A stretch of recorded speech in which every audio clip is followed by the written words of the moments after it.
Yeah, love that. Hello, everyone. My name is Rissa Jackson, and today I'm going to be talking to you about window magic and command line wizardry. But first, we have to go over our agenda for today. So we're going to be talking about definitions, why to learn, how to learn, what command line wizardry is, aliases, window management, and then there'll be a live demo.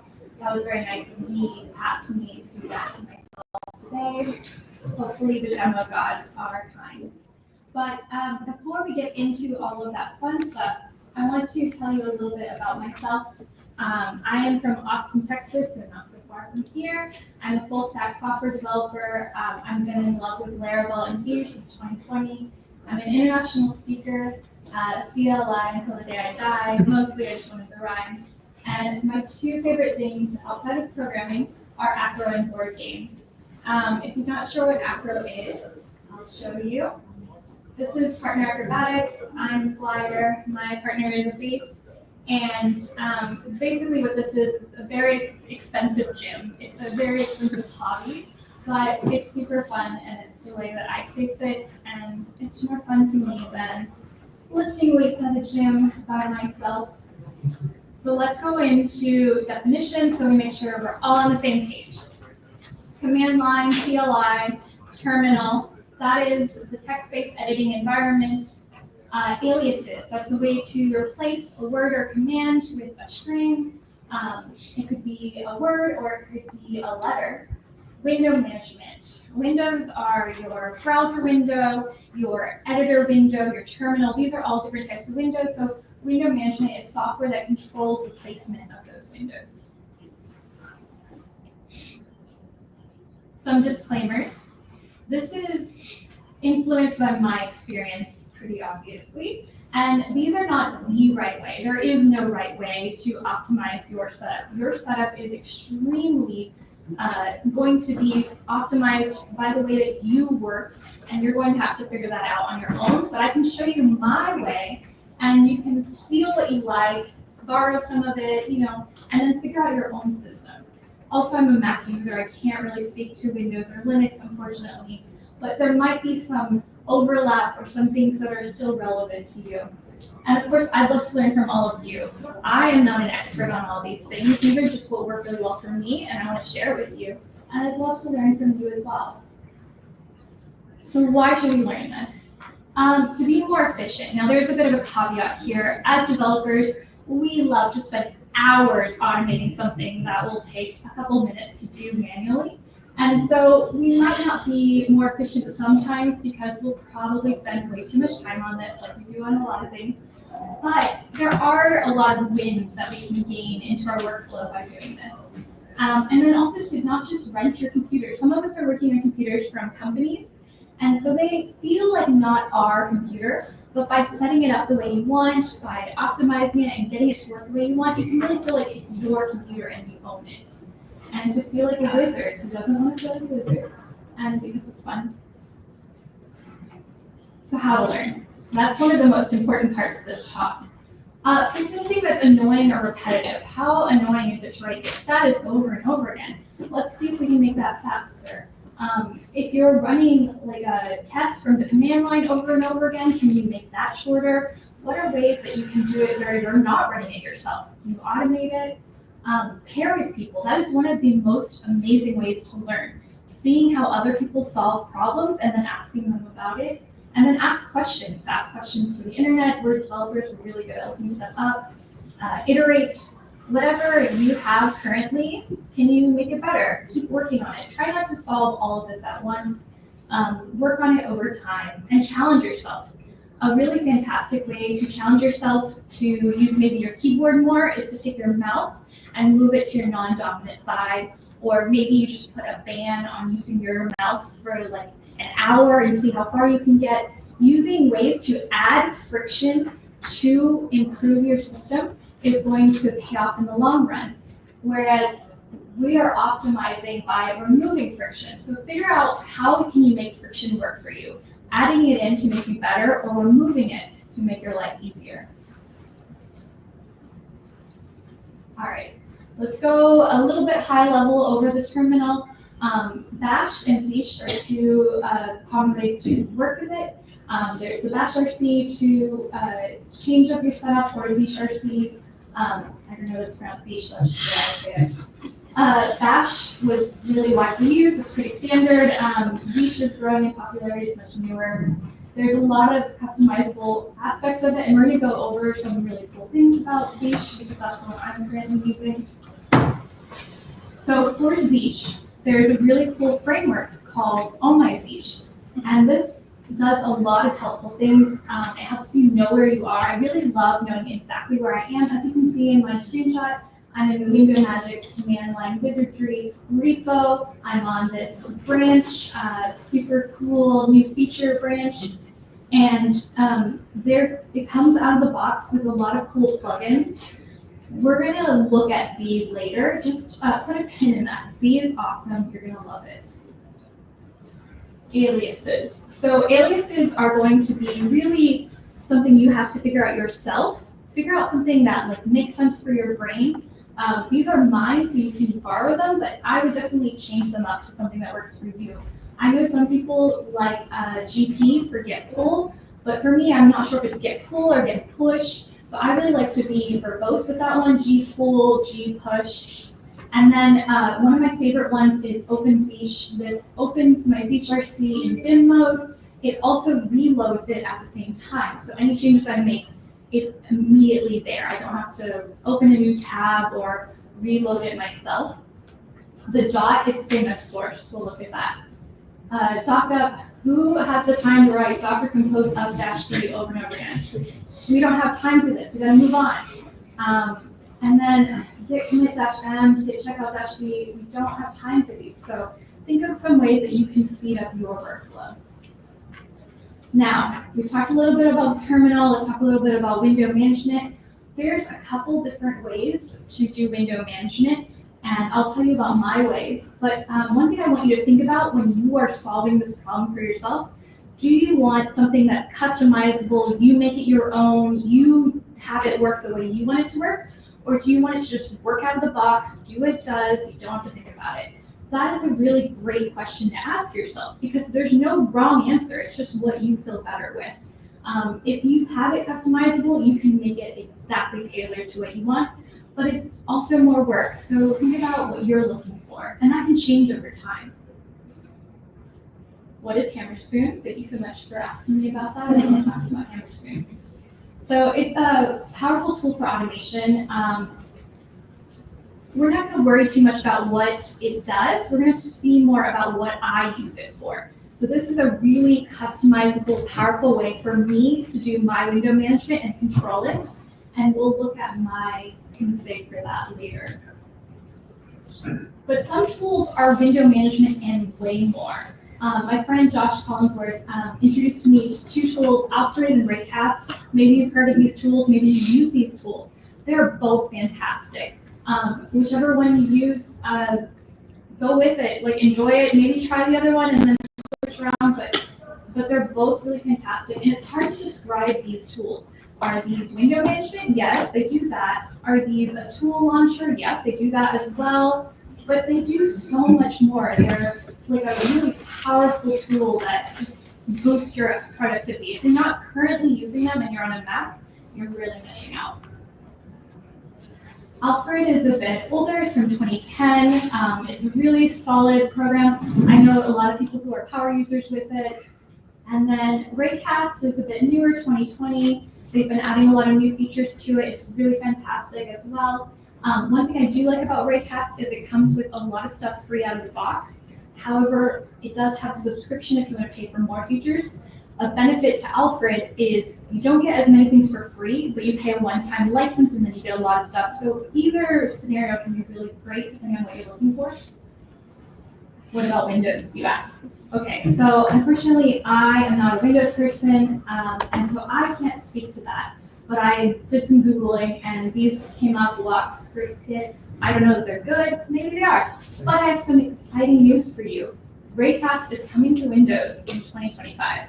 So if you're like, hey, I love this talk, but I'm a Windows user, I can't use Raycast. then never fear. Raycast is coming and you can be ahead of the curve to be ready for it. What about Linux? I don't know much about that either. I Googled and these are ones that came up for me. And I would love, if you're a Linux user, let me know, are these good? Do you enjoy them? How do they work for you? All right, enough talking. We need to look at the tools. Like that's really the most important part of this talk. So let's get into it. So let's get out of, there we go. And we're gonna maximize this. There we go. So we're gonna look at my hammer spoon config. This is my hammer spoon at the top. So I'm gonna open my config and let's see, let's make this maximum. So it's not something we have to dig in too much, but I've customized it a bit to move things to the left, right, up, down, M for maximize. And very importantly, I've added the different types of windows that I'm going to be using regularly. So Google Chrome, iTerm, Visual Studio Code, Table Plus. These are ones that I can pull up really easy. So I'm in Visual Studio Code right now, and I just do Command-Shift Q, and then I'm in Chrome, and that's super easy. I can move it to the left, I can move it to the right, I can maximize it. That one sometimes works a little silly, but it's still way faster than me moving around and like trying to figure out how to get these and these lined up. Like that is just way too much time. Sometimes we're in the editor and we want to have docs on one side and we want to have the editor on the other side. We might even want to pull up the terminal separately. I have this iTerm terminal that I can pull up and I can move it around. This can be really helpful for setting up your flow, especially if you're working with big monitors. All that real estate is great, but you need to be able to use it well. So this is my hammer spoon. There's lots of different ways to do this window management. Like I said, some just come out of the box and they work how they work. So if you're not interested in the hammer spoon, no worries, you can look at a different one. Let's start getting into the terminal a little bit, and especially some aliases.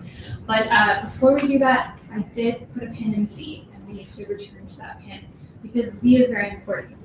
So we all know CD, you can CD ... and you can go a level up, and you can CD and go to whatever path you're trying to get to.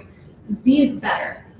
Z, I don't care where I currently am. I don't care where I'm going. I don't even care about typing it completely. If I want to get to the desktop, I put Z desk and I go to the desktop. It's amazing. I love not having to worry about these problems. Do I want to go to my code file? Yep, there it is.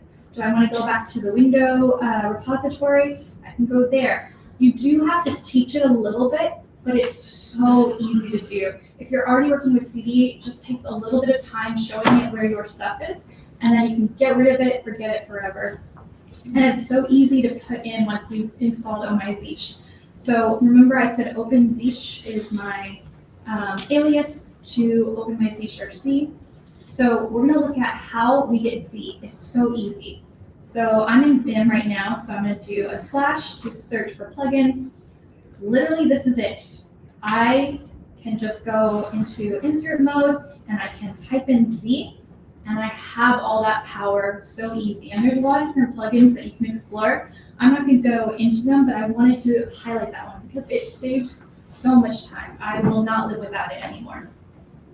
So I haven't changed anything, so I'm just going to do Q to quit. Oh, I guess it thinks I did because I changed the line. We'll just do that. So that's super powerful, and it knows where you are. Like I said, it tells you exactly where you are. Window magic, command line wizardry. I'm on Git. I'm on the main branch. That's super powerful and helpful information. So now let's look a bit more at the aliases. We've looked a little bit at them. So we're going to open Zeesh really quickly. And I have some aliases here that I put. These are some of the ones that you saw on the slide. OpenZeesh, reload. So right now this says source. That is the other way that you can reload. I can do CW, change word for Vim, and that puts me in insert mode, and I can change that to a dot, and then I can do escape. And then let's go ahead and let's add a new alias. So we're gonna show that the source is working, that the reload is working. So we're gonna do commit equals echo your code. An exclamation mark. So we're going to escape that : WQ or right quit. to save that and close the Vim file. And then if I do commit your code, so that's how easy it is to add an alias. Super easy, and it's so powerful. So I can just do GS for get status, and it tells me all this information. That's super nice. Why on earth are we wasting our time typing out these words when we don't have to, and it's so easy to add them? So hopefully you're a little more convinced to use aliases. I'm going to show you another alias later. It's called get add patch. It's going to make your terminal look a bit more visual. But I want to introduce raycast before we do that, and I also want to make sure I don't run out of time. So let's get into raycast. Unfortunately, we can't make this window bigger. That's one of my biggest complaints with raycast. I would like a bigger window, but there's a lot of cool, powerful things in here. If you're familiar with Spotlight, it's basically the same thing as Spotlight. I still have that access. I've switched Spotlight from Command Space to Command Shift Space, so I still have it there. I can still, do 20 plus 5, or I can say, open VS Code or whatever. It still works, but raycast does more. So let's look at, just even as simple as the calculator. So it's 20 plus 5, and we see at the bottom, if I enter, I copy the answer. That's already pretty nice. I probably want to do something with this. I probably didn't just type this in for no reason. But also, I can do Command K, and I can do a lot of things. I can copy answer the question and the answer. I can put it in the search bar. There's a lot of cool things I can do here, including I can look at the calculator history, and I can look at other ones that I've done in the past. Maybe you're doing some kind of calculation regularly, like trying to figure out your budget or something. It can be really nice to say that, maybe this budget, you want to put the question in the search bar because you're going to use it again. So that's one of the small and easy ways that raycast automatically makes your life better. But another one that I'm obsessed with and has changed my life, I'm sure all of us have copied and pasted something, and then we copied another thing and forgot that we needed the previous one. I'm sure you've done that. I've done it. We have our clipboard history. So this is going to just keep all these different things that you copied, and a lot of it you're never going to want to see again. But there's going to be that one where you're like, I swear I copied this. Where is it? And it'll be right there, and that's so fantastic. And you can delete these things. You can turn them into snippets to save them. You have a lot of options with all of this. You can, copy it to clipboard. You can edit the content and change it up. But this is so helpful. I don't know if you've had this experience, but I've had where I'm trying to sign into an account I have, and I need to copy the username and the password. Doing both is very hard, except for when you have raycast. So hopefully you're a little bit more convinced to swap out your Spotlight with raycast or something like it. Alfred also does a lot of these things. But there's even more it does. It's so powerful. So we're going to look at snippets a little bit. So I have a lot of different snippets in here. So let's take a look at my VS Code. And we're going to do a new file. And I don't know if anyone's worked with Vue and done Vue components, but if you have, you probably are writing the same things over and over again, and that gets a little annoying. But I can just do /Vue, and this snippet just puts an empty Vue component for me right away. It's so fast. And of course, I might not want all of these things. Maybe I don't want a watcher, but it's so nice to just have it right there and not have to type it and figure out what I want. And this is Vue 2, but if you're working with Vue 3, you can do something similar. You can edit this, but there's some even more cool stuff. So I bet you've written a ton of console logs. Most of us have. I can just write /con, and then not only do I have a console log, it puts my cursor right in the middle of the current paragraph. And that's something I can put in that I want that. That is so cool. It just makes my life faster and easier. And you can do email templates if maybe you are sending the same reply over and over again, and it can put your cursor in there. It can also put the date or some, it can put in some variables that you're looking for. So there's a lot of cool things that this can do. You might also like to respond quickly with an emoji, and God forbid that I don't type this one from scratch. I'm never going to be able to do it. But this is like way faster than I could do searching for this. So hopefully you're a little bit convinced that snippets are super awesome. Let's really quickly look at quick links. These are super cool too.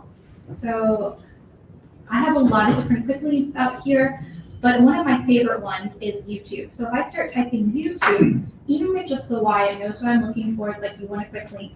And I can tab over and put in Aaron Francis. And it opens my browser window, and it brings up the wonderful and delightful Aaron Francis on YouTube. And that was so easy. I can also do this with docs. I can do this with lots of other things. Things that you're opening over and over again. Things that you're opening over and over again. This can really save your time. And why would you not save your time? Time is so precious and valuable. I'll go here so we don't have to get the infinite loop. I will point out really quickly that you might already have some of this with your browser. So this is Chrome for me. And if I do Command T, I open up a new tab, and I can do YouTube, and I can tab there. I don't know if you already know about this, but I can also tab and write Aaron Francis. Oh God, it's hard to type on stage.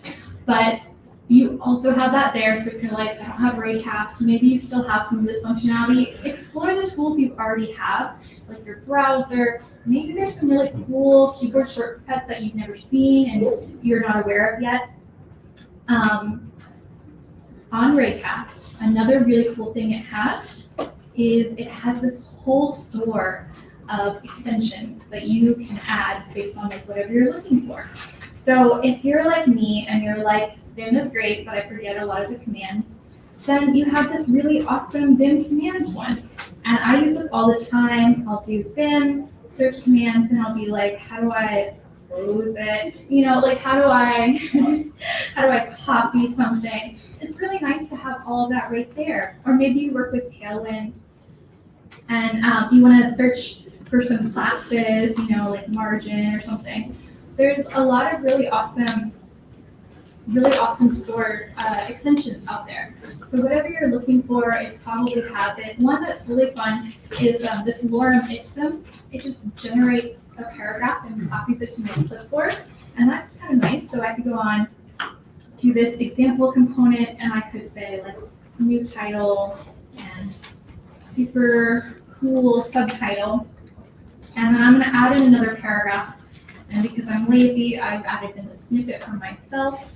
It's good to be lazy and a developer. It really helps you optimize your system. But if I just Command V, I have this great paragraph of lorem ipsum that Raycast just gave to me. And so there's like a lot of things you can explore out there. I can't cover it all. I'm definitely running out of time, so I'll start wrapping it up. But before I wrap it up, I promised you we'd talk about git add patch. And so I gotta make sure we do that before we end things. So I've made some changes on this file. So let's do git add -- patch. I'll just make it more verbose. My alias is Yak. But you can see in the terminal the changes that you've made, and you have a lot of options. You can hit Y to stage that change. You could hit N to not stage it, Q to quit out of this. And then we have one that's called S, and that's really nice. It's to split. So now I have just the new title by itself, and I could stage that chunk by itself and not stage the next chunk, and I could stage the one after that. One of my favorite things about this is whenever you've been working for a long time and you're about to commit and you realize it's going to be a big commit and it's like got no story to it, you feel really bad for the reviewer, this is a great way to break up some of those commits into chunks and figure out like what those stories should have actually been. So this is a way to make the terminal a little more visual for anyone who's really full in on GUIs. You know, you can still be full in on GUIs, but maybe you play around with terminal just a little bit. So I'm going to stop there on the demo because we're basically out of time. But I'm going to go back to the browser so we can finish up and go over what we've covered today. Okay. So we've covered a lot in less than 25 minutes. We've covered Hammerspoon, how I use that for window management. OMIZ, a really amazing framework. Z, please never use CD again. Z is so much better. Aliases, gap, get, add, patch. Break paths, like clipboard history, snippets, quick links, and just so much more. All right. Have fun. Make your system your own. Don't try all of these at once. Just try whatever you thought seemed really cool, whatever stuck out to you. Let me know what you've learned or already used, and you're all a wizard now. Is Hammerspoon this or you can